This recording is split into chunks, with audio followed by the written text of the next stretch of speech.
I am Jordan, 29 years old, living what appeared to be an ordinary life in Seattle, with my small marketing agency and cozy downtown apartment. My relationship with my parents had always been peculiar, overly protective, secretive, and meticulously controlled. When they suddenly became hostile about my decision to undergo genetic testing for a medical study, I was confused but determined.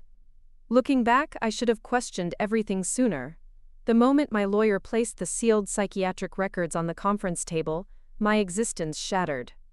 Before we jump back in, tell us where you're tuning in from, and if this story touches you, make sure you're subscribed, because tomorrow I've saved something extra special for you.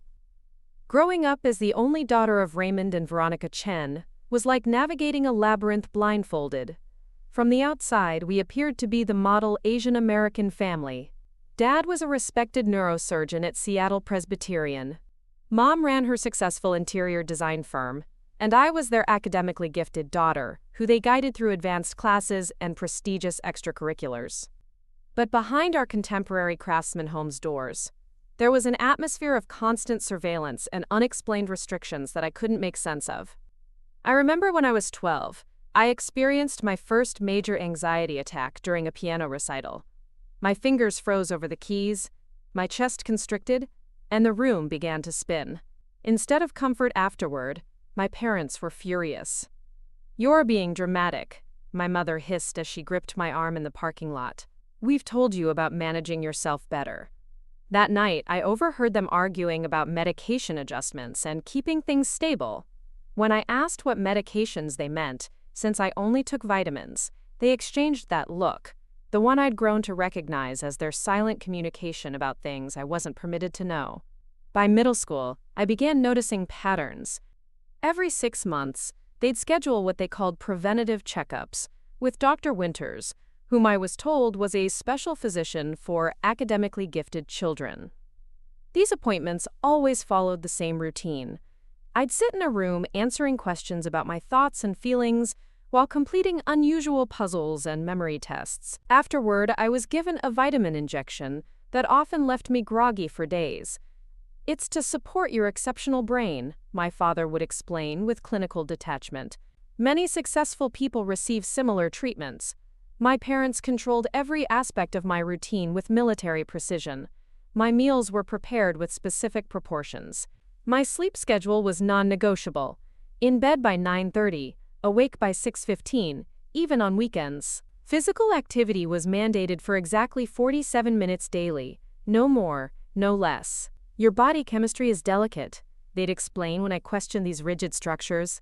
"We're helping you maintain optimal performance." Social interactions were carefully vetted. Friends could visit only after extensive parental interviews and background checks. Sleepovers were forbidden entirely. "Your sleep architecture is too important to disrupt," my father would say with finality. School field trips required special arrangements. Usually my mother, accompanying as a chaperone, watching me with that same vigilant, worried expression. Technology was strictly monitored. My computer had sophisticated tracking software that reported every website, every search term, every keystroke to my parents. My phone was similarly restricted, with limited contacts and curfews for usage. "The digital world contains triggers we need to protect you from," was the explanation. I never understood what triggers meant in this context, but questioning led to privilege revocation. The most confusing restrictions involved my health information. Medical appointments were never discussed beforehand, and I was not permitted to speak with doctors alone until I was 18, and even then, my parents somehow managed to circumvent privacy regulations. Prescriptions would appear in my bathroom cabinet with labels removed. "Just your vitamins and supplements," my mother would say dismissively if I asked. "You know how you get when you miss them." Indeed, I did get a certain way when these mysterious pills weren't taken. Anxiety would spike, thoughts would race, concentration would fragment. These episodes were met with disappointment rather than sympathy. "This is why you need to follow your regimen precisely," my father would scold. "Your brain chemistry is unique." Throughout high school, I excelled academically despite, or perhaps because of this controlled environment. Valedictorian, perfect SAT scores, acceptances to 7 Ivy League universities.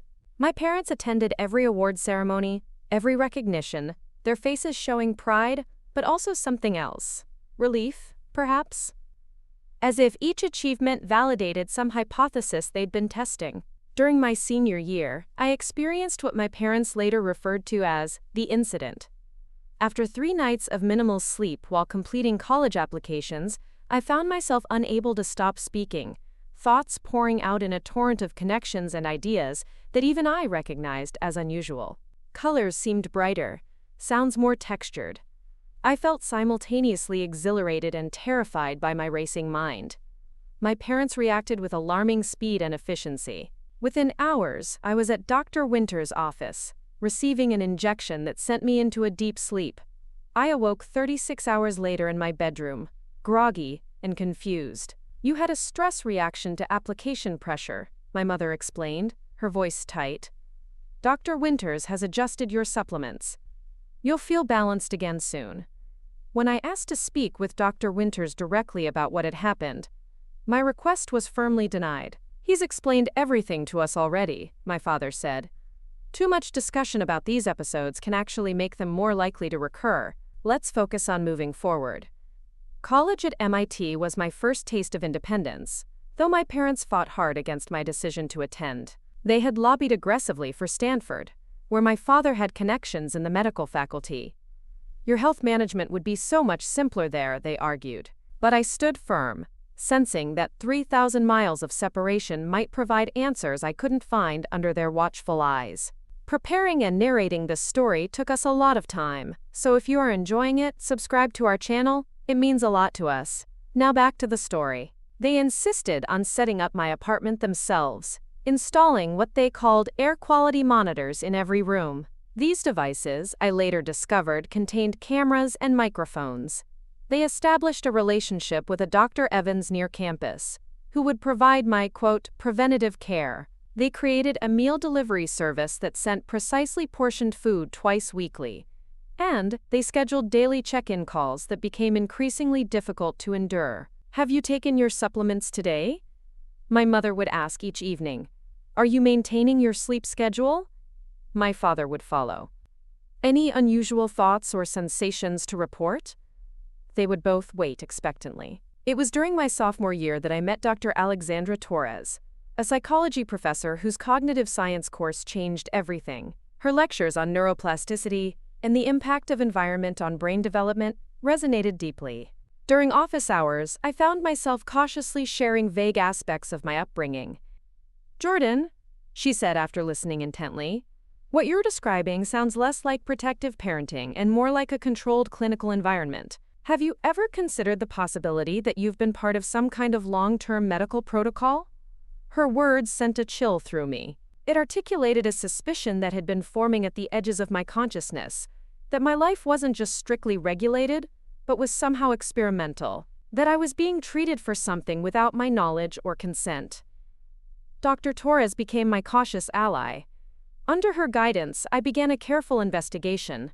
I stopped taking the supplements, but mimicked their effects to avoid my parents' suspicion. I kept detailed journals documenting how my mind and body felt as the medications left my system. There were difficult days, anxiety spikes, mood fluctuations, sleep disturbances, but also moments of startling clarity, as if I were truly awake for the first time. Through Dr. Torres, colleague in pharmacology, I had one of my pill capsules analyzed. The results were shocking. A combination of antipsychotic and mood-stabilizing compounds, typically prescribed for bipolar disorder and schizophrenia. Not vitamins, not supplements for gifted children. Serious psychiatric medications that I had been taking unknowingly for what appeared to be most of my life. When confronted with this evidence during their monthly campus visit, my parents' reaction was unexpected. Rather than denial, they displayed something akin to resignation mixed with righteous indignation. "You were diagnosed at age 6, my father finally admitted, his voice clinical. "Early onset bipolar disorder with potential schizophrenic features. Your psychiatrist believed that knowing your diagnosis would create a self-fulfilling prophecy, that you would become your illness if you identified with it. We made a decision to give you a normal life," my mother added defensively. "Do you think it was easy, constantly monitoring, adjusting, protecting you from yourself? Everything we've done, every restriction, Every intervention was to keep you stable and successful. You had no right, I whispered, my world simultaneously expanding and collapsing. You've been medicating me without consent, controlling my life based on a diagnosis I never knew existed. We had every right, my father countered, his surgeon's arrogance surfacing. You were a child. We were following the treatment protocol recommended by the top pediatric psychiatrist in the country. Look at the results. You're at MIT, stable, successful. How many people with your condition can say the same? Because most people with my condition actually know they have it, I responded. They learn to understand their own minds, develop coping strategies, make informed decisions about their treatment. You robbed me of that agency. The confrontation ended with my parents threatening to withdraw financial support if I discontinued my medication regimen. Dr. Torres helped me connect with legal advocates specializing in medical autonomy cases. What began as a personal quest for information evolved into a complex legal battle for access to my own medical records. My parents didn't merely resist, they mobilized an aggressive legal defense, claiming that revealing my full medical history would constitute a danger to my psychological well-being. They secured affidavits from Dr. Winters and other physicians who had been part of my, quote, treatment team, all supporting the notion that my stability depended on careful information management. For nearly 8 months, we fought through increasingly hostile legal proceedings. My parents leaked information to my employers, my apartment manager, even my friends, suggesting I was having a psychiatric episode and should not be taken seriously. They attempted to trigger an involuntary psychiatric hold by reporting me as a danger to myself, a claim quickly dismissed by the independent evaluation I voluntarily underwent. Through it all, I maintained my academic performance, even as I weathered the physical and emotional challenges of carefully tapering off medications under proper medical supervision. Each day without their chemical buffer brought new sensations, some difficult, some exhilarating, colors more vibrant, emotions more textured, thoughts more nuanced. I wasn't experiencing the catastrophic breakdown my parents had predicted, just the normal adjustments of a brain finding its natural equilibrium. The turning point came when my legal team discovered that Dr. Winters had been conducting a longitudinal research study on early intervention approaches for pediatric mood disorders. The connection between this research and my treatment raised serious questions about informed consent and experimental protocols. With this new evidence, we secured a court order for the full disclosure of all my medical records from childhood to present. 3 days ago, my lawyer called. "The records are ready," she said, her voice carefully neutral. "You should prepare yourself, Jordan. What we've seen is extensive." Yesterday morning, I sat in a sterile conference room as bankers' boxes of documents were wheeled in. My life reduced to medical charts, psychiatric evaluations, medication logs, and research notes. My lawyer remained beside me, a quiet, supportive presence as I began to read. The earliest documents dated from when I was 4, not 6 as my parents had claimed. They detailed behavioral observations that, read objectively, described a highly creative, energetic child with an active imagination and occasional emotional intensity. Nowhere in these initial assessments was there mention of serious psychiatric concerns. Instead, the notes repeatedly referenced my exceptional cognitive abilities and unusual creative processes. It was only after my parents sought a third opinion from Dr. Winters that the narrative shifted dramatically. His assessment reframed my creativity as thought disturbance, my emotional intensity as mood dysregulation, and my energy as prodromal mania. Most disturbing were his notes about my potential as a research subject. Rare opportunity to implement prophylactic intervention protocol before full symptom presentation could significantly advance the field's understanding of developmental psychopathology. I had not been diagnosed with a confirmed mental illness. I had been identified as having certain temperamental and cognitive traits that might, according to one particular psychiatric perspective, indicate risk for future mental health challenges. And based on that speculative assessment, I had been medicated, monitored, and manipulated for nearly 2 decades. As I continued reading, the story grew more troubling. Regular assessments noted that I showed minimal clinical symptoms even during periods when medications were temporarily reduced. Rather than leading to a reevaluation of my diagnosis, These observations were used to justify the continuation of the treatment regimen. Absence of acute symptoms validates preventative approach. Most shocking were the consent forms, signed exclusively by my parents, acknowledging my participation in what was clearly described as an experimental longitudinal study on prophylactic intervention for pediatric-onset mood disorders. My parents had enrolled me in a research protocol that had never received full FDA approval, one that the careful documentation of medication adjustments, cognitive assessments, and behavioral observations made it clear. My childhood had been a carefully controlled clinical trial. My parents, particularly my father with his medical background, had collaborated with Dr. Winters to essentially experiment on their own child, all under the guise of protection and prevention. As I read through record after record, a parallel narrative emerged in the clinical notes, occasional references to my mother's anxiety about genetic predisposition and my father's concerns about family psychiatric history. Scattered comments hinted at a family secret, something in our lineage that terrified them enough to subject their child to decades of unnecessary medication and control. In the most recent files was a letter from Dr. Winters to my parents, dated just after my incident senior year.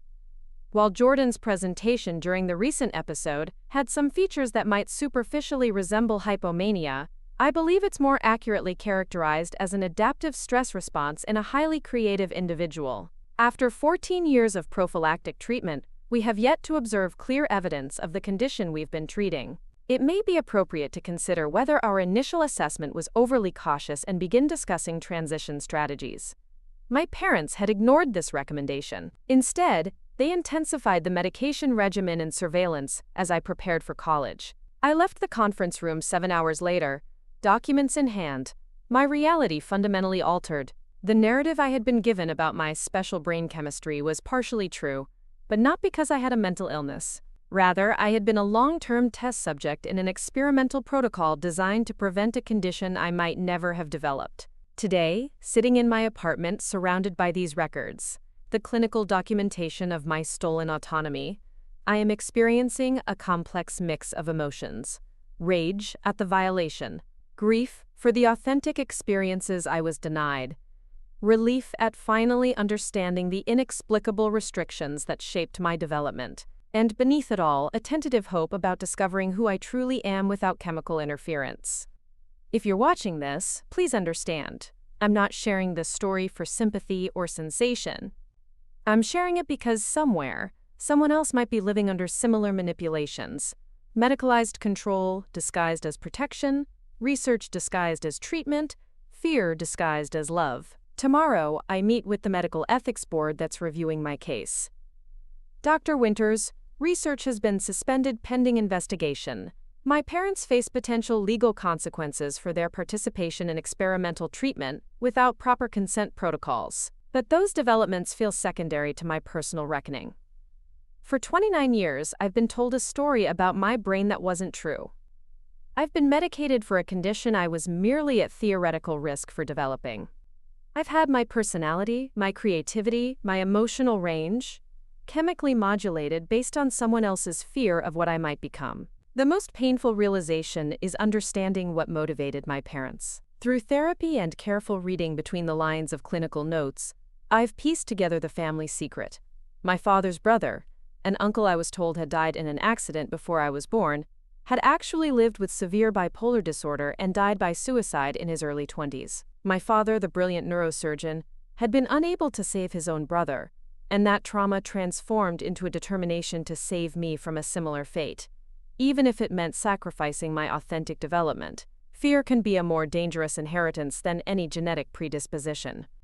My parents were so terrified of what might happen that they never allowed me to simply be who I was. They pathologized my normal childhood emotions and behaviors because they viewed them through a lens of anticipatory grief and medical control. This morning, as I prepared to record this video, I took a long look in the mirror, really seeing myself perhaps for the first time. 6 months medication-free under proper psychiatric supervision, I've experienced no symptoms of the condition I supposedly had. What I have discovered is a fuller range of emotions, more creative thinking, and a deeper connection to my own intuition.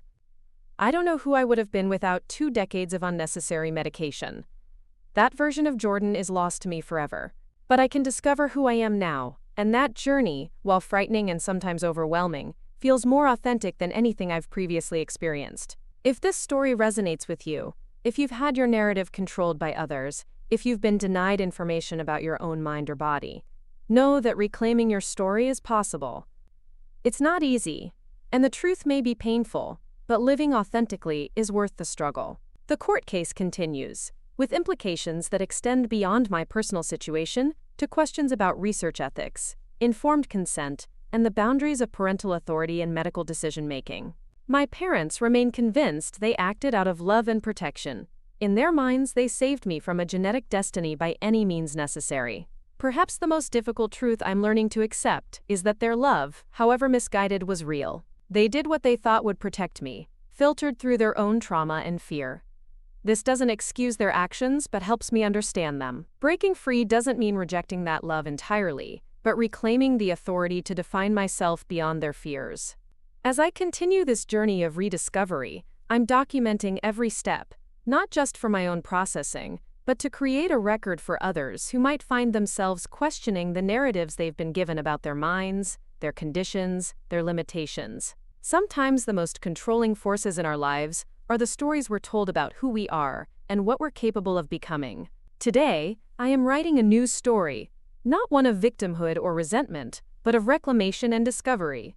Every emotion I experience, every creative impulse I follow, every autonomous decision I make, is an act of healing. The path forward isn't always clear, but for the first time, it truly belongs to me. If you've been moved by this account of my journey, please consider sharing it with others who might benefit from questioning the narratives they've been given about themselves. Leave a comment if you've had similar experiences with medical gaslighting or information withholding. And subscribe if you want to follow my ongoing journey toward authentic self-discovery. Remember that your story, your true story, belongs to you. No one has the right to rewrite it without your knowledge or consent, no matter how much they claim to love you. Thank you for witnessing mine. The legal battle for my medical records began in earnest 3 months after that initial confrontation with my parents. What I originally assumed would be a straightforward request became an exhausting war of attrition. My parents hired Callaway & Wiseman, a prestigious law firm specializing in medical litigation, while Dr. Winters mobilized the full legal resources of the Research Institute backing his work. I remember the first hearing vividly. The courthouse was an imposing limestone structure in downtown Boston, its marble corridors echoing with footsteps and whispered conversations. I wore the navy suit I'd purchased specifically for the occasion, my armor against what was to come. As I approached the courtroom, I spotted my parents seated with their legal team.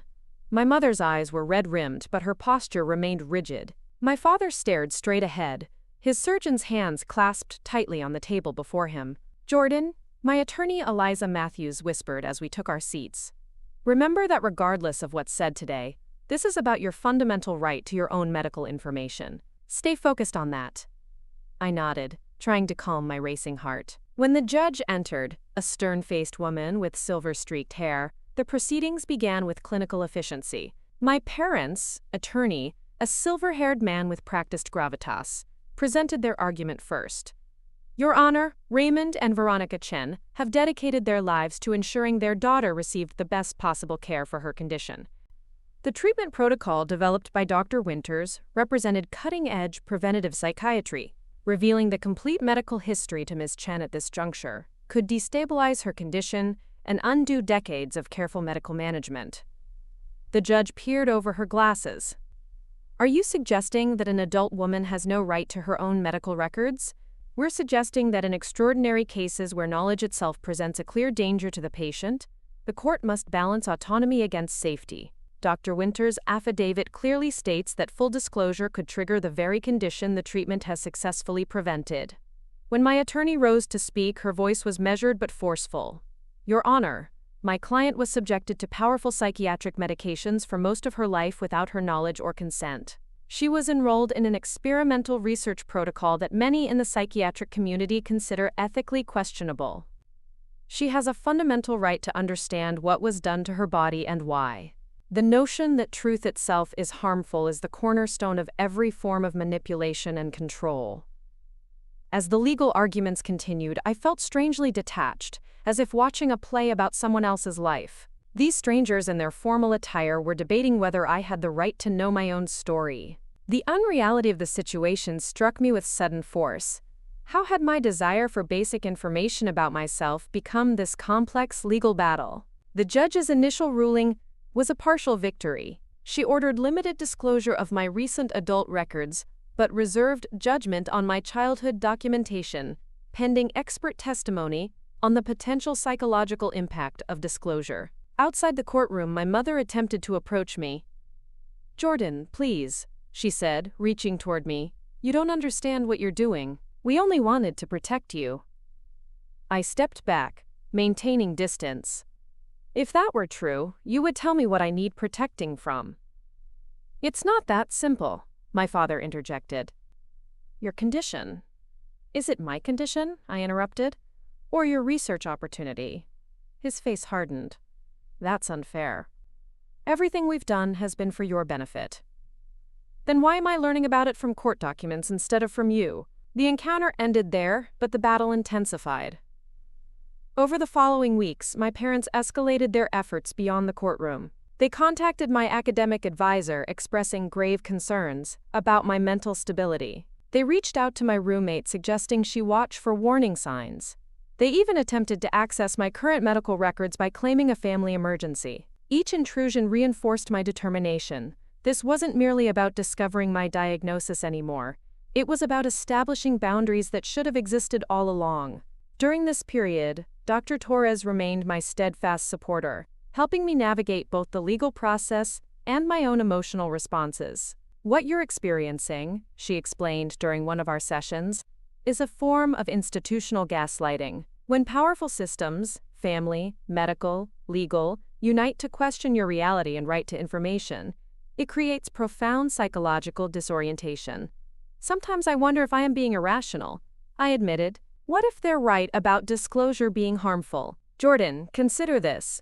In standard psychiatric practice, patients are informed of their diagnoses and included in treatment decisions. The notion that knowing your own condition is inherently harmful contradicts modern ethical guidelines. What your parents and Dr. Winters implemented was not standard care. It was experimental control.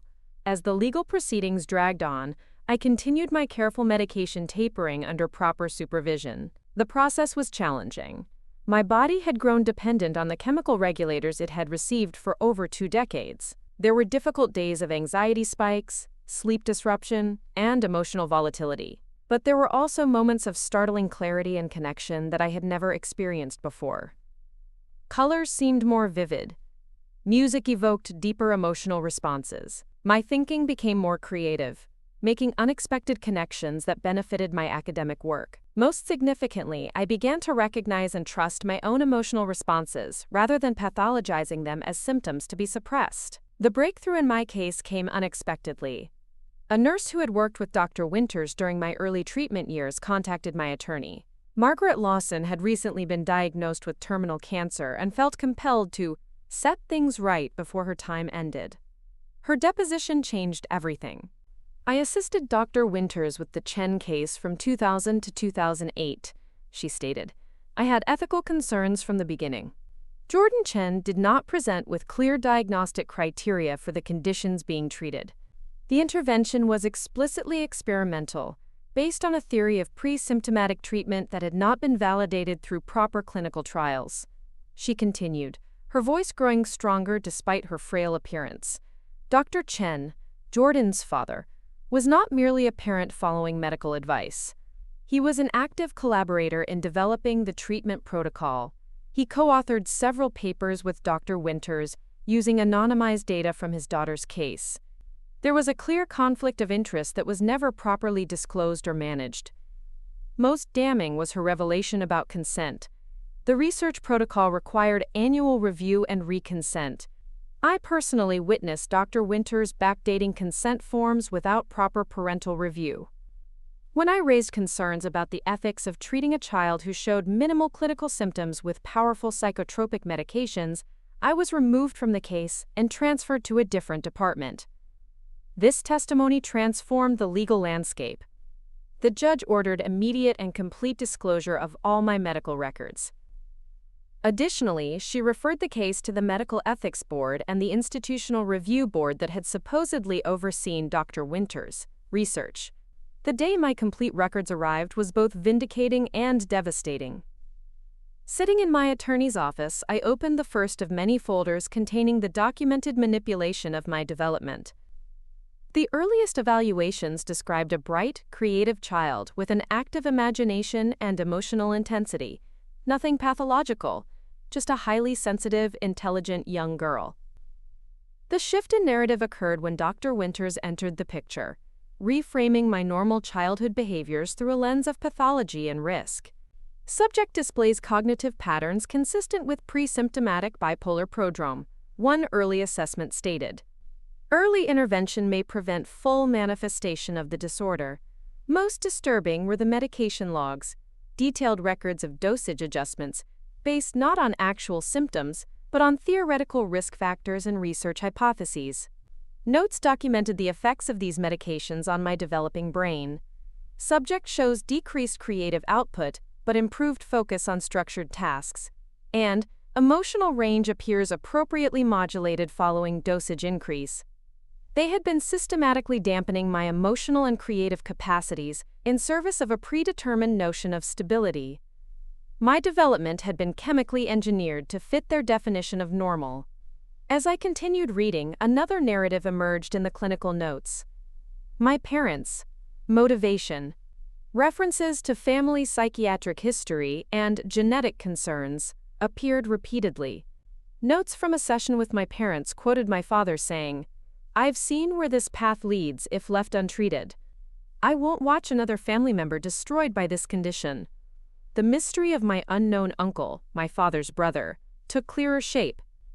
Clinical notes referenced Dr. Chen's traumatic experience with his brother's illness and suicide, suggesting my treatment was at least partially driven by my father's unresolved grief and fear.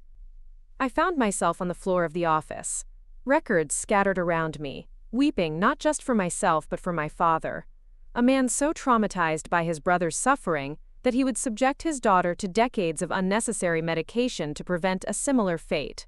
The tragedy had layers I was only beginning to comprehend. That evening I called Dr. Torres, my voice still raw from crying. "I don't know how to feel," I admitted. "Part of me is furious, but another part sees how fear and love got so tangled in their minds." "Both reactions are valid," she assured me. Recognizing the complex motivations behind their actions doesn't mean you must forgive them or minimize the harm done. It simply allows you to understand the full context of what happened. "The records show I never had a confirmed diagnosis," I told her. "Just risk factors and theories about prevention. 2 decades of medication for a condition I might never have developed. Unfortunately, your case represents a troubling direction in psychiatry. The expansion of diagnostic categories to include pre-symptomatic, states, and risk profiles. While early intervention can be valuable, treating otherwise healthy individuals with powerful medications based on theoretical risk raises serious ethical questions." With the legal battle for my records won, I faced a new challenge: integrating this knowledge into my understanding of myself and deciding how to move forward with my parents. The Medical Ethics Board had suspended Dr. Winter's research and launched a full investigation. My parents faced potential legal consequences for their participation in experimental treatment without proper consent protocols. Despite everything, I felt compelled to meet with them one more time, not for reconciliation, but for understanding. I arranged the meeting at a neutral location, a private room at the university's counseling center with Dr. Torres present as a mediator. My parents arrived exactly on time, both looking older than I remembered. My mother had lost weight, her designer clothes hanging loosely on her frame. My father's confident posture had diminished, his shoulders slightly stooped as if bearing a physical burden. "Thank you for coming," I began, my voice steadier than I expected. "I've read all the records. I know everything now. About Uncle Michael, about the experimental protocol, about the research papers published using my case. I'm not here to argue about whether you thought you were helping me. I believe you did. But I need to understand how you justified keeping me in the dark for so many years." My father spoke first, his clinical detachment noticeably absent. When Michael began showing symptoms at 16, no one recognized what was happening. By the time he was diagnosed properly, the illness had progressed significantly. He responded poorly to treatments. His suicide happened during my first year of medical residency. He paused, visibly struggling with the memory. I was the one who found him. My mother reached for his hand. Raymond dedicated his career to understanding the neurological basis of psychiatric conditions after that. When you began showing some of the same childhood temperamental traits as Michael, intensity, sensitivity, creative thinking patterns, he consulted colleagues. Dr. Winters proposed a radical approach, preventative intervention before symptoms emerged. But I never developed symptoms, I said. Even the records show that. Year after year, evaluations noted minimal clinical indicators. Didn't that suggest the initial assessment might have been wrong? Or that the treatment was working? My father countered, some of his medical authority returning to his voice. You don't understand the progressive nature of these conditions. Without intervention, those early traits could have developed into full-blown illness. You don't know that, I replied. You can't know that. No one can. You treated a theoretical possibility as if it were a certainty, and you used experimental methods to do it.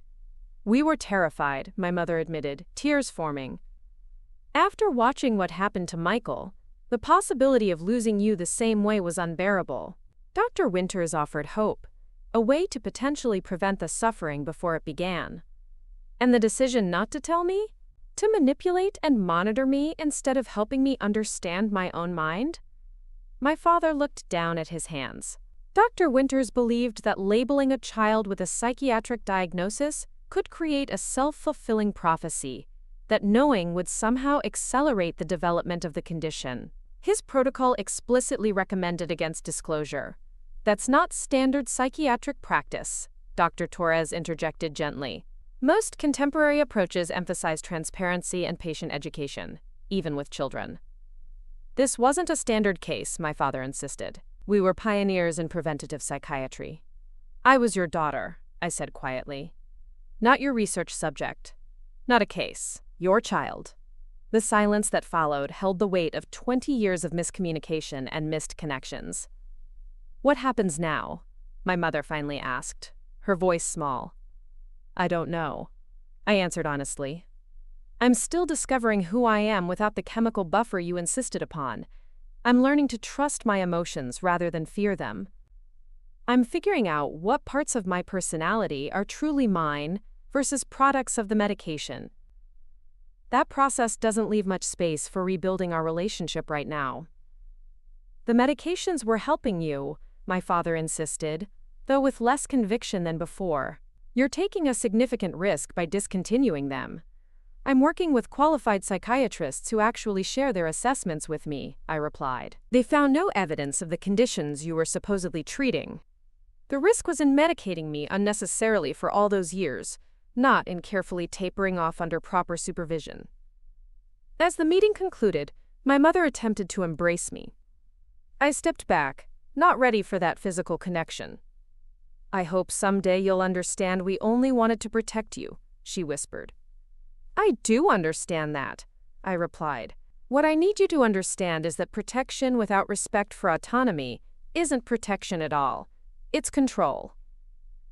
Walking away from that meeting, I felt both heavier with the knowledge of my family's broken history and lighter for having spoken my truth directly. The path forward remained uncertain, but it was unquestionably mine to determine. The next phase of my journey involved both external advocacy and internal exploration. The case had attracted attention from patient rights organizations and bioethics researchers. I agreed to limited interviews, hoping my experience might prevent similar situations for others. I emphasized the importance of informed consent and transparency in treatment, especially when dealing with children and experimental protocols. Internally, I began the delicate process of rediscovering myself. Working with a trauma-informed therapist, I explored the complex emotions surrounding my upbringing, the anger at having my autonomy violated, grief for the authentic experiences I missed, and compassion for the fear-driven decisions my parents had made. Most challenging was learning to trust my own perceptions and emotions after years of having them monitored, documented, and medicated. Every mood swing prompted momentary panic. Was this evidence my parents had been right? Was I developing the condition they feared? My therapist helped me recognize these thoughts as artifacts of the medical gaslighting I had experienced, not reflections of reality. Gradually, I developed a new relationship with my mind and emotions. I learned that intensity didn't equal pathology, that creativity didn't need chemical modulation, that the full spectrum of human feeling was my birthright rather than something to fear. 6 months after winning access to my records, I made a decision that surprised even me. I changed my graduate research focus to bioethics, specifically informed consent in experimental psychiatric treatments. The very experience that had nearly broken me became the foundation for work that might protect others. My advisor was supportive, but concerned. "Are you sure you want your traumatic experience to define your professional path?" she asked during our meeting to discuss the change. "I'm not letting it define me," I clarified. "I'm transforming it into something meaningful." The intersection of psychiatry, research ethics, and patient autonomy has real-world implications that I understand in ways most researchers never could. This redirection of my academic focus provided unexpected healing. Each paper I wrote, each case study I analyzed, each ethical framework I explored, helped me contextualize my experience within broader systems rather than seeing it solely as a personal violation. I wasn't alone in what had happened to me. I was part of a pattern in medicine where paternalism sometimes overshadowed patient rights, where fear of illness could lead to interventions as harmful as the conditions they sought to prevent. Today, as I continue navigating this complex territory between personal healing and professional advocacy, I've come to several realizations that might resonate with others who have had their narratives controlled or their autonomy violated. First, reclaiming your story is not a single event, but an ongoing process. Each day brings new insights about how the past shaped you and new opportunities to choose your path forward. Second, understanding the motivations behind others. Harmful actions doesn't obligate you to forgive them or maintain relationships that undermine your well-being. Compassion and boundaries can coexist. Third, the systems that enabled your experience, whether family, medical, educational, or legal, are larger than any individual. Recognizing these structural elements helps prevent personalizing what was often institutional failure. Finally, your worth was never dependent on being normal or meeting others' expectations. The very qualities that might have been pathologized, sensitivity, intensity, creativity, emotional depth, are potentially your greatest strengths when embraced rather than suppressed. If you're watching this and questioning the narrative you've been given about yourself, know that challenging that story takes courage but brings remarkable freedom. Whether you're dealing with medical gaslighting, family secrets, or institutional control, your truth matters. Your experience matters. Your autonomy matters. The journey isn't easy. There are days I still struggle with anger about what was taken from me. The authentic developmental experiences, the unmedicated emotions, the simple right to know my own mind. There are moments I wonder who I might have become without 2 decades of unnecessary psychiatric intervention. But increasingly, these thoughts are balanced by appreciation for who I am becoming now, someone committed to truth, advocacy, and authentic self-discovery. Someone who understands that healing doesn't mean erasing the past, but integrating it into a more complex and compassionate present. As for my parents, we maintain limited contact. They continue to believe they made the right decisions given the information and fears they held. I continue to establish and maintain boundaries that protect my newfound autonomy. Perhaps someday we'll find common ground beyond this fundamental disagreement, but that reconciliation cannot come at the expense of my truth or autonomy. What matters most is that my story, my actual story, not the sanitized version I was permitted to know, is finally mine to tell. The power of narrative has been reclaimed. And in that reclamation lies not just personal healing, but the potential to change how we approach psychiatric treatment, informed consent, and the fundamental right to know oneself fully. If this resonates with your experience, please know you're not alone. The journey toward reclaiming your story may be difficult, but it leads to a more authentic and self-directed life. That authenticity is your birthright, regardless of what you've been told about who you are or what you deserve. The Ethics Board hearing regarding Dr. Winters' research was scheduled for a Tuesday in early November. The sky outside was gray and threatening snow as I made my way across campus to the Medical Center's administration building, a modernist structure of glass and steel that seemed designed to intimidate rather than welcome. I had spent weeks preparing for this testimony with my lawyer and therapist, organizing my thoughts and practicing how to articulate the impact of being an unwitting research subject for most of my life. The hearing room was arranged like a courtroom, with the 7 board members seated at an elevated table facing rows of chairs. Dr. Winters was already present, flanked by 2 attorneys and a senior colleague from the Research Institute. He looked smaller than I remembered from my childhood visits. A man in his late 60s with thinning white hair and wire-rimmed glasses, his posture still erect but somehow diminished in this context. Our eyes met briefly as I took my seat. His expression registered a complex mix of emotions. Recognition, certainly, but also something that might have been regret, or perhaps just calculation of how this proceeding might affect his legacy. I looked away first, focusing instead on arranging my notes and centering myself through the breathing techniques my therapist had taught me. "This hearing will come to order," announced Dr. Eleanor Williams, the Ethics Board chair. "We are reviewing allegations of ethical misconduct regarding Dr. Philip Winters' longitudinal research study titled Prophylactic Intervention for Pediatric Mood Disorders, a 20-year prospective study. We will hear testimony from both Dr. Winters and Ms. Jordan Chen, who was enrolled in this study from approximately age 4 to 25. Dr. Winters presented first, his voice steady and authoritative, as he outlined what he called, quote, groundbreaking preventative psychiatry.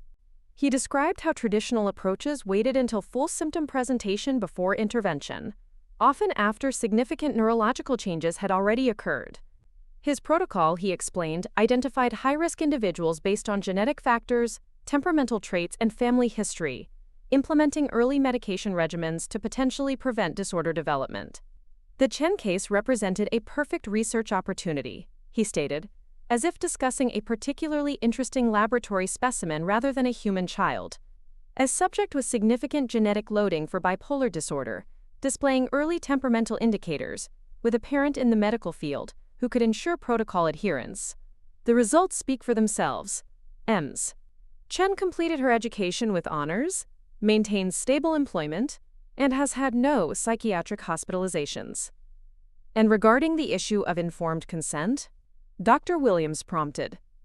The protocol was fully explained to the subject's parents, who provided appropriate consent as her legal guardians. He replied smoothly. The decision not to inform the subject herself was a carefully considered therapeutic choice, supported by research suggesting that psychiatric labeling in childhood can create identification with the illness and potentially worsen outcomes. When my turn came to speak, I was surprised by the steadiness in my voice. I was 4 years old when Dr. Winters first labeled me as pre-symptomatic for bipolar disorder. I began, not because I showed actual symptoms of the condition, but because my uncle, my father's brother, had died from suicide related to that diagnosis, and because I showed traits like creativity, emotional sensitivity, and high energy that Dr. Winters reframed as risk factors rather than normal variations in child development. I described growing up under constant surveillance, swallowing pills I was told were vitamins, and being subjected to regular evaluations that were presented as special checkups for smart kids. I explained how my normal child. I never knew I was part of a research study, I emphasized. I never knew I was taking powerful psychiatric medications. I never knew I had been diagnosed with a condition I showed no clear symptoms of developing. That information, the most basic facts about my own mind and body, was deliberately withheld from me, not just as a child but well into my adult years. I described the careful documentation in my records that showed minimal symptom presentation despite regular medication reductions for assessment purposes, evidence that raised serious questions about whether I had ever had the condition being treated. The fundamental ethical problem, I concluded, is not just the experimental nature of the protocol, but the deliberate deception maintained for over 2 decades. Dr. Winters didn't just fail to obtain my assent as a child or my consent as an adult. He actively participated in constructing an elaborate fiction about my health and treatment that prevented me from making informed decisions about my own care. The questioning that followed was rigorous. Board members asked about specific medications, dosage adjustments, assessment procedures, and consent documents. They questioned Dr. Winters about publication ethics, institutional review board approvals, and protocol modifications over time. The most revealing moment came when Dr. Ramirez, a psychiatrist on the ethics board, addressed Dr. Winters directly. In standard psychiatric practice, even children are provided age-appropriate information about their diagnoses and treatment. Your protocol explicitly advised against disclosure. What evidence supported this unusual approach? Dr. Winters shifted in his seat. Theoretical concerns about iatrogenic effects of labeling. Theoretical? Dr. Ramirez interrupted. Not evidence-based? The entire protocol was innovative. Dr. Winters countered defensively. The standard practices you reference apply to confirmed diagnoses, not pre-symptomatic intervention. So to be clear, Dr. Ramirez pressed, you withheld diagnostic and treatment information based on theoretical concerns, not established evidence, and continued this non-disclosure well into the subject's adulthood. Dr. Winters glanced at his attorneys before responding. The therapeutic relationship was with the parents. They made decisions they believed were in their daughter's best interest. And your research interests aligned conveniently with those decisions. Dr. Ramirez noted.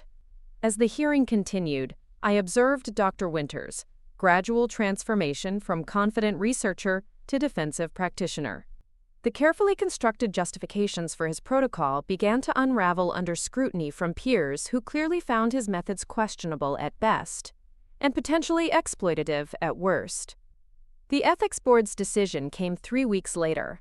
Dr. Winters' research was formally suspended pending a full investigation by the Office of Human Research Protections. His medical license was placed under review. The Research Institute was directed to contact all families involved in similar protocols to ensure proper informed consent had been obtained, and to offer independent psychiatric evaluation for all research subjects. This institutional acknowledgement of wrongdoing brought a validation I hadn't realized I needed so desperately.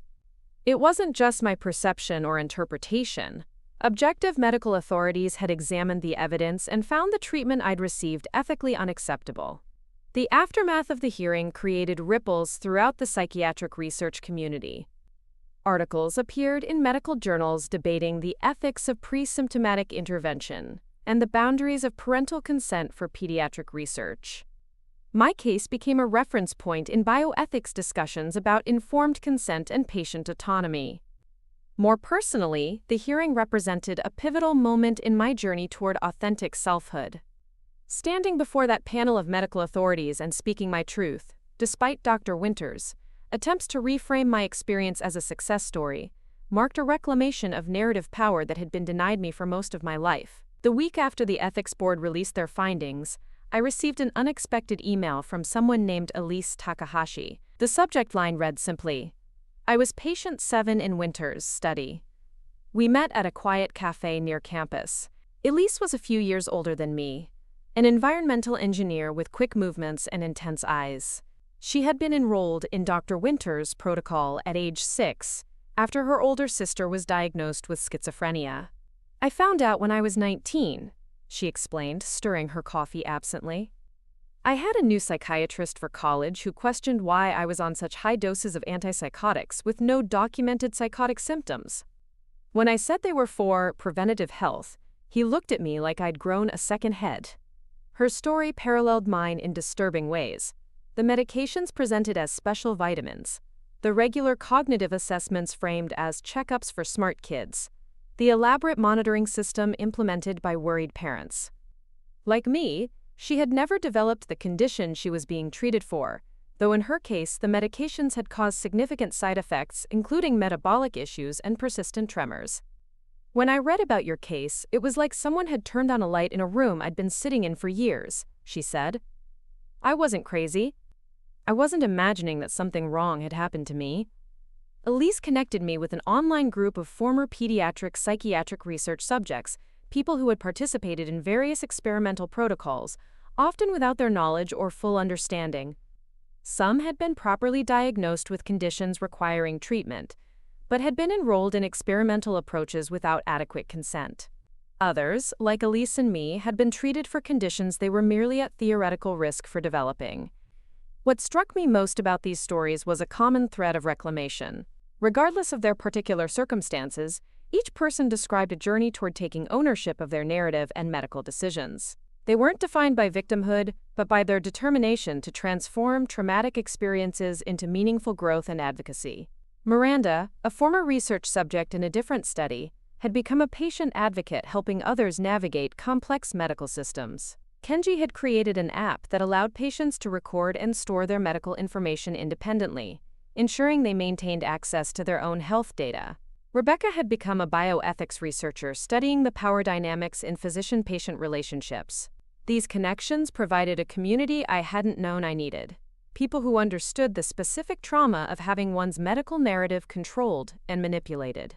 Their stories helped me contextualize my experience within broader systems rather than seeing it as a purely personal violation.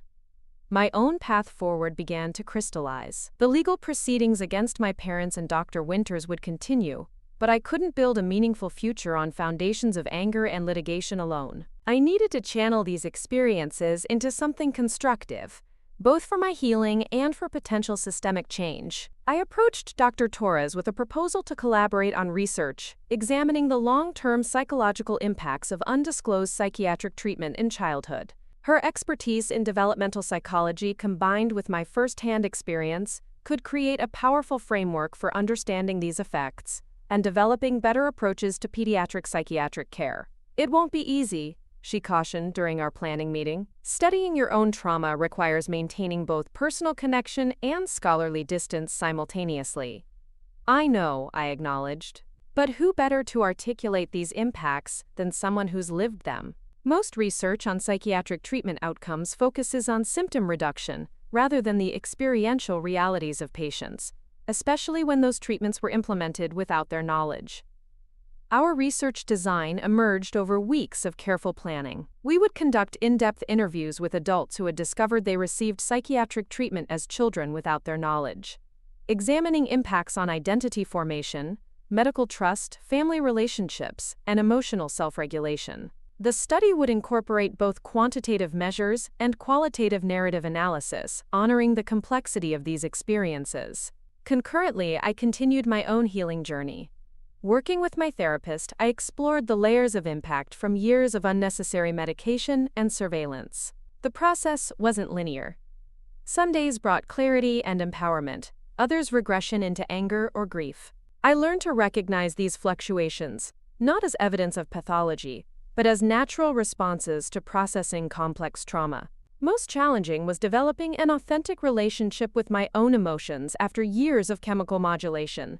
I created a journal documenting my emotional experiences without judgment, slowly building a new vocabulary for feelings I had been taught to fear or suppress. Sadness, anger, excitement, creative flow. Each emotion became not a symptom to manage, but an experience to integrate into my understanding of selfhood. 6 months after the ethics board hearing, I found myself facing an unexpected decision. My parents, through their attorney, proposed a settlement agreement. In exchange for dropping potential legal claims against them, they offered financial compensation and a written acknowledgement of the harm caused by their decisions. The settlement would not affect the proceedings against Dr. Winters or the Research Institute, but would resolve the familial legal conflict. I discussed the proposal with my legal team and therapist, weighing the potential benefits of closure against the principle of full accountability. My attorney advised that pursuing litigation against my parents would be emotionally taxing and might not result in significantly different outcomes. My therapist encouraged me to consider what resolution would best support my healing, rather than focusing solely on justice in abstract terms. After careful consideration, I agreed to settlement discussions with specific conditions. Beyond financial compensation, which would fund my continued therapy and research, I requested a structured conversation with my parents, mediated by a trauma-informed family therapist. I needed them to hear, really hear, the impact of their decisions before I could consider any form of closure. The mediated session was scheduled for a Saturday morning at a neutral counseling center. I arrived early, using the quiet moments to ground myself through breathing exercises and reviewing the talking points I'd prepared. When my parents entered, I noticed subtle changes in their appearance. My father's hair had grayed significantly, and my mother seemed to have aged years and months. Our mediator, Dr. Levine, established clear parameters for the conversation. Each person would have uninterrupted time to speak. Responses would focus on understanding rather than defensiveness. The goal was not agreement, but genuine communication about impact and accountability. I spoke first, articulating not just the facts of what had happened, but the profound psychological consequences of growing up under medical surveillance without knowledge or consent. I was taught that my natural emotional responses were dangerous and required chemical management, I explained. I internalized the message that my brain was fundamentally broken in ways I wasn't permitted to understand. I learned to distrust my perceptions, to seek external validation for my experiences, to fear parts of myself that might have been gifts rather than pathologies. I described the disorientation of discovering that my understanding of myself had been built on deliberate misconceptions, the challenge of reconstructing an authentic identity after decades of unnecessary medication, the grief for developmental experiences I could never reclaim. What hurts most, I concluded, isn't that you sought treatment for a condition you feared I might develop. It's that you never trusted me with my own story. You made decisions that shaped my entire development without ever giving me the opportunity to participate in those decisions, even as I grew old enough to understand. My father responded first, his surgeon's composure noticeably absent. After Michael died, I became obsessed with genetic predisposition. I analyzed our family medical history and identified patterns of mood disorders going back generations. When you showed temperamental similarities to Michael as a child, the creativity, the intensity, the sensitivity that I had once admired in him, I became terrified of losing you the same way. Dr. Winters offered a protocol that seemed miraculous, my mother added. The possibility of preventing the illness before it emerged, rather than fighting a losing battle after symptoms appeared. We convinced ourselves that the medications were harmless precautions, that the monitoring was prudent vigilance, that the secrecy was protective rather than controlling. Did you ever question whether I actually had the condition you were treating? I asked. My father looked down at his hands. We interpreted the absence of symptoms as evidence the protocol was working, not that the diagnosis might have been wrong. Dr. Winters reinforced this perspective with every assessment. The possibility that we were medicating you unnecessarily was too threatening to consider after we'd committed to this path for so many years. And the research component? The papers published using my case? The research developed after treatment began. He insisted, though with less conviction than before. Winters approached me about documenting the intervention as a potential model for preventative psychiatry. It seemed like something positive might come from our family's experience with mental illness. You used my life as a case study without my knowledge or consent, I said quietly. You violated not just my medical autonomy but my privacy and dignity. My mother wiped tears from her cheeks. We believed we were saving your life, Jordan.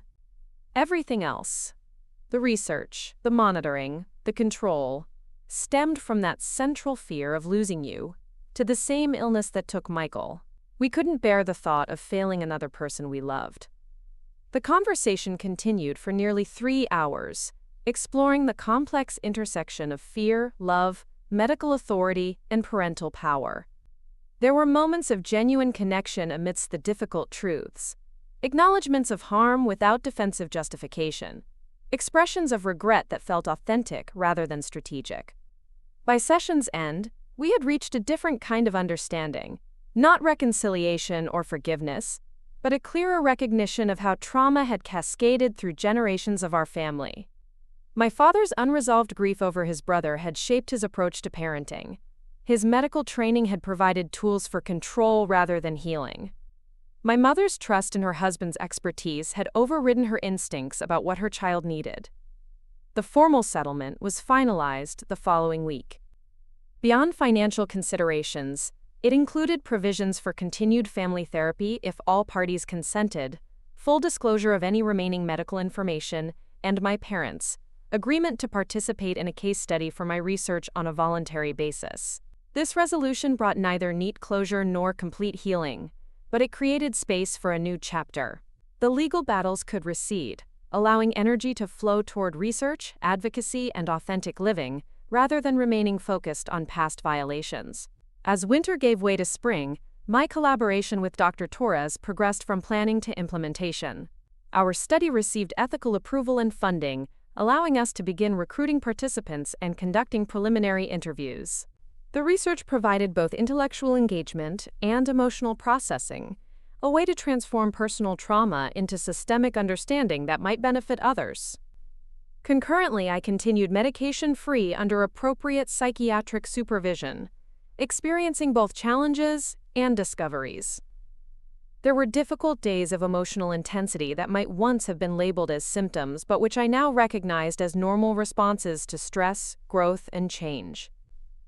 There were also moments of creative insight, deep connection, and authentic joy that might have been muted by years of chemical modulation. Perhaps most significantly, I began developing genuine authority over my own narrative. The story of who I was no longer belonged to medical records or parental fears or psychiatric theories. It belonged to me, complex, evolving, and self-determined rather than externally imposed. This reclamation extended beyond my medical history to other aspects of selfhood. I experimented with creative expression, taking art classes that engaged parts of myself long suppressed by medication. I explored new relationships based on authentic connection rather than the careful self-monitoring that had characterized my previous interactions.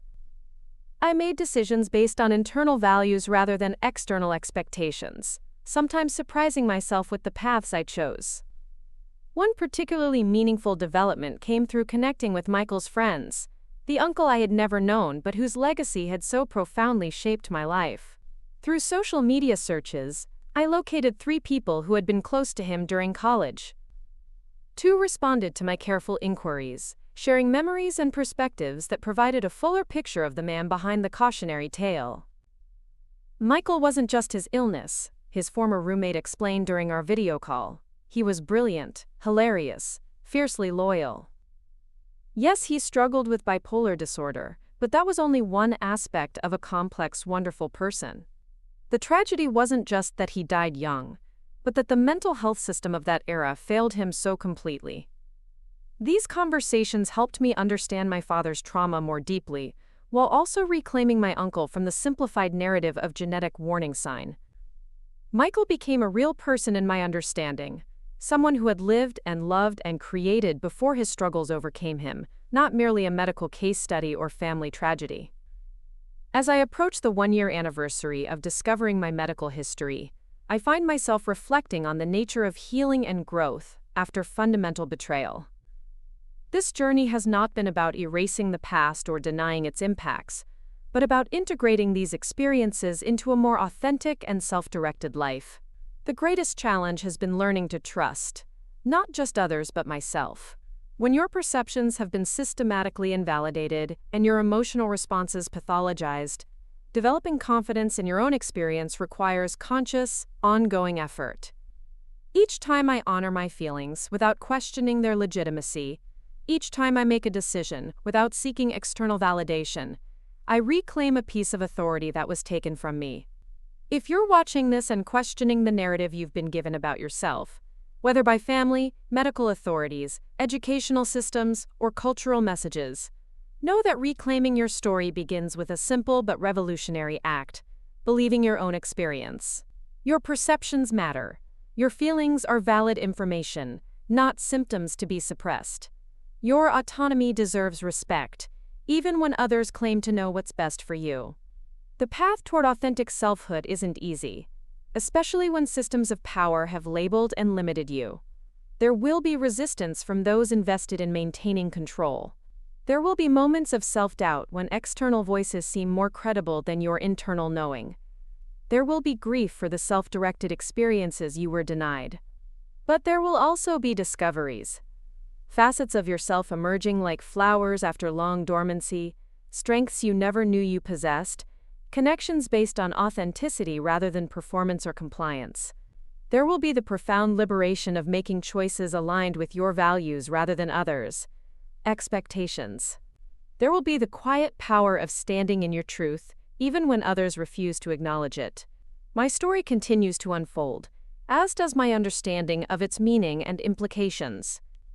The research with Dr. Torres has expanded to include considerations of cultural factors in psychiatric diagnosis and treatment, examining how race, gender, and socioeconomic status influence whose emotional expressions are pathologized and whose are normalized. This intersectional approach has deepened my understanding of how power operates in medical contexts beyond my individual experience. The community of former research subjects has grown into an advocacy network promoting transparency and ethical standards in psychiatric research. Together, we've developed resources for others discovering similar histories, created a database of legal and therapeutic supports, and begun engaging with institutional review boards about strengthening protections for vulnerable populations. As for my parents, our relationship remains complicated. We continue occasional mediated sessions, establishing new patterns of interaction based on adult boundaries rather than parent-child dynamics. Some conversations bring connection, others painful recognition of the gulf between our perspectives. I've accepted that complete reconciliation may never be possible, but healthier communication might be. What matters most is that I am no longer defined by their narrative, the story of the daughter with dangerous genetic predispositions requiring careful management. I am authoring my own story now, one where sensitivity is strength, emotional depth is wisdom, and authenticity is more valuable than conformity to external expectations of normalcy. If there's one message I hope resonates from this experience, it's this. You have the right to know your own story. You have the right to question the narratives you've been given about who you are and what you need. You have the right to make informed decisions about your mind and body based on complete and accurate information. No one, not parents, not doctors, not authorities of any kind, should control your access to fundamental truths about yourself, no matter how well-intentioned their motivations might be. True protection empowers rather than restricts. True healing happens through knowledge and agency, not secrecy and control. Your story belongs to you. Reclaiming it is not just a personal healing journey, but a radical act of self-determination in a world that too often preferences institutional power over individual autonomy.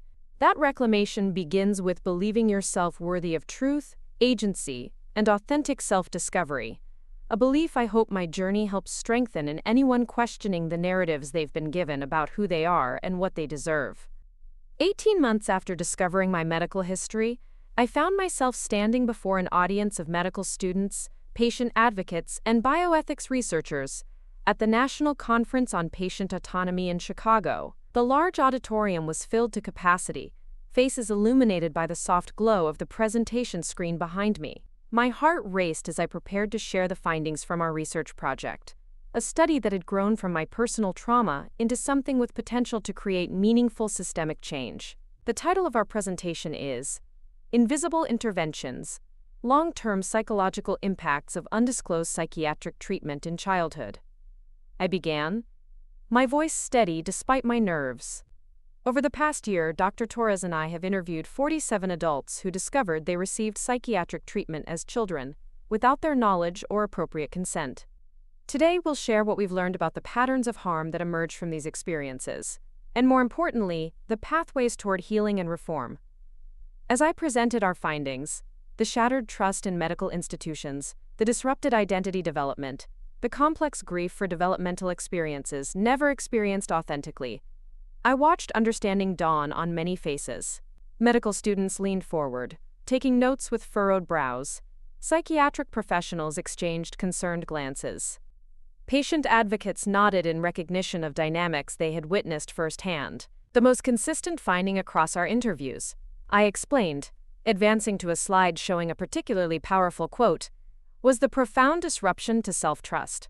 When your perceptions and experiences have been systematically pathologized and medically managed without your knowledge, you learn to doubt your own reality. As one participant expressed it, I spent decades believing something was fundamentally wrong with me that I couldn't understand or control.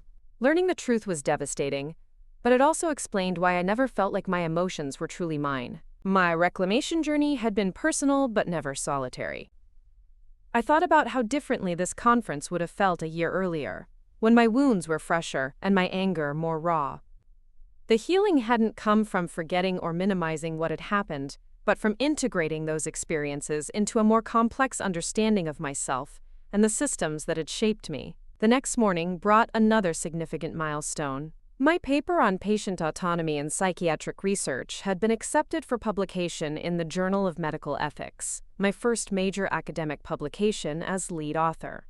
The editor's comments noted the paper's unique integration of lived experience and scholarly rigor, and its potential to, quote, influence ethical guidelines for pediatric psychiatric research.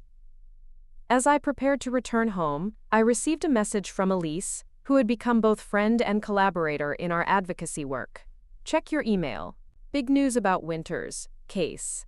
The email contained a press release from the state medical board announcing that Dr. Winter's medical license had been permanently revoked following their investigation. The ruling cited consistent pattern of ethical violations and failure to maintain appropriate informed consent. Additionally, the Research Institute had agreed to establish a compensation fund for former patients affected by his experimental protocols. This institutional accountability brought a complex satisfaction, not happiness exactly, but vindication of the concerns we had raised and acknowledgement of the harm that had been done. The decision wouldn't undo the decades of unnecessary medication or restore the developmental experiences I had missed, but it might prevent similar harm to others and provide practical support for those already affected. Upon returning home, I found a large envelope in my mailbox with my parents' return address. Inside was a letter and several old photographs I had never seen before. The images showed a young man with my father's eyes and my own smile, Uncle Michael at various ages, from childhood through his college years. In one, he was playing guitar on a dormitory bed, his expression intense and joyful. In another, he was laughing with friends at what appeared to be a campus rally, protest signs visible in the background. The accompanying letter from my father was brief but significant. Jordan, these belonged to Michael. I've kept them stored away since his death. Too painful to look at but impossible to discard. After your conference presentation, yes, I watched the live stream. I realized you deserve to know him as more than a cautionary tale or genetic warning sign.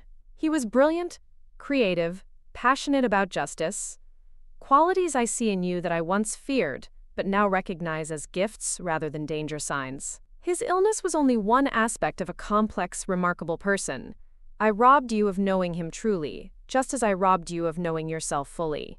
This small collection doesn't make amends, but perhaps it offers a more complete picture of the uncle whose absence shaped your life so profoundly. Dad, the photographs felt like recovered puzzle pieces of my identity, connecting me to a family history I had been denied, revealing traits and tendencies I had inherited not as pathologies to fear but as aspects of a rich lineage. I spent hours studying Michael's face, noticing the features we shared, wondering about the person he had been beyond the simplified narrative of mental illness and tragedy. Up next, you've got two more standout stories right on your screen. If this one hit the mark, you won't want to pass these up. Just click and check them out. And don't forget to subscribe and turn on the notification bell so you don't miss any upload from us.